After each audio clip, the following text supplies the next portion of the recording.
मी दिव्यांग भव्य क्रांती संघटना महाराष्ट्र राज्य संस्थापक अध्यक्ष विजय काका कुलकर्णी बोलत आहे। आज जी माझ्या दिव्यांग असणारे मोरे साहेब गिरवीतनं आज आलेले आहेत। दिव्यांगावर कशा कशा प्रकारचा अन्याय अत्याचार होतोय ही शासनाने सुद्धा लक्षात घेतले पाहिजे। नमस्ते मोरे साहेब, आपले नाव काय संपूर्ण? विजय देवीदास मोरे, राहणार गिरवी, तालुका माळशिरस, जिल्हा सोलापूर। तुम्ही किती टक्के दिव्यांग आहे? मी 67% दिव्यांग अपंग आहे। तुमच्यावर अन्याय कशा प्रकारे अन्याय तुमच्यावर झालाय? त्याने ह्याच्या अगोदर सुद्धा बऱ्याच वेळा म्हणजे आपल्याला आरोपी तुम्हाला मारहाण करणारा आरोपी कोण आहे? हा, तो माझा भाऊ विनायक देवीदास मोरे, हा गुराचा डॉक्टर आहे।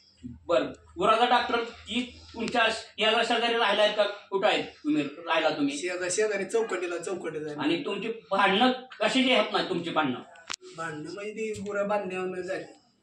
बरं, ही मग तुम्हाला कसं तरी मारलं?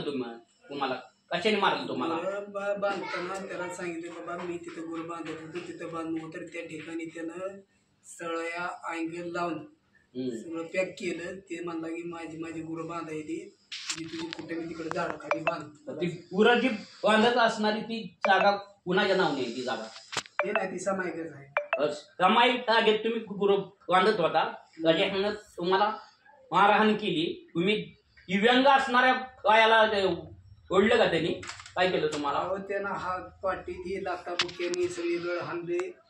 त्यांनी चिखलात गोळसू मला मारले। त्याने तुम्ही पोलीस स्टेशनला केस टाकायला गेला नाही का? पोलीस स्टेशनला गेलो, तिथं सांगितलं मी, मला बाबा असं असं मारलंय, त्यानं असं असं केलंय, तर ते म्हणजे आपण तुमची केस घेऊन त्यांनी केस घेतली, पण त्यांनी ती NC नोंद केली। तुम्ही पोलीस अधिकाऱ्याला सांगितलं ना का मी अपंग आहे म्हणून? सांगितलं सांगितलं। मग अपंग आहे असं सांगून सुद्धा दिव्यांग कायदा 2016 नुसार कलम नंबर 92-93 ची केस न नोंदवता पोलीस अधिकाऱ्यांनी सुद्धा माझ्या दिव्यांग बांधवाची प्रत्यक्षात फसवणूक केलेली आहे। आणि ही फसवणूक करणारे पोलीस अधिकाऱ्यावर सुद्धा शासनाने कठोर कारवाई केली पाहिजे। त्याकरता मोरे साहेब आज माझ्याकडे न्याय मागण्याकरता आलेले आहेत। तरी शासनाला ही माझी नम्रतेची विनंती आहे की वेळोवेळी माझ्या दिव्यांग बांधवावर अन्याय अत्याचार अशा प्रकारे होत आहेत। जो अन्याय करेल याच्यावर दिव्यांग कायदा 2016 नुसार कलम नंबर 92-93 ची केस दाखल झाली पाहिजे आणि त्याला त्वरित अटक केली पाहिजे।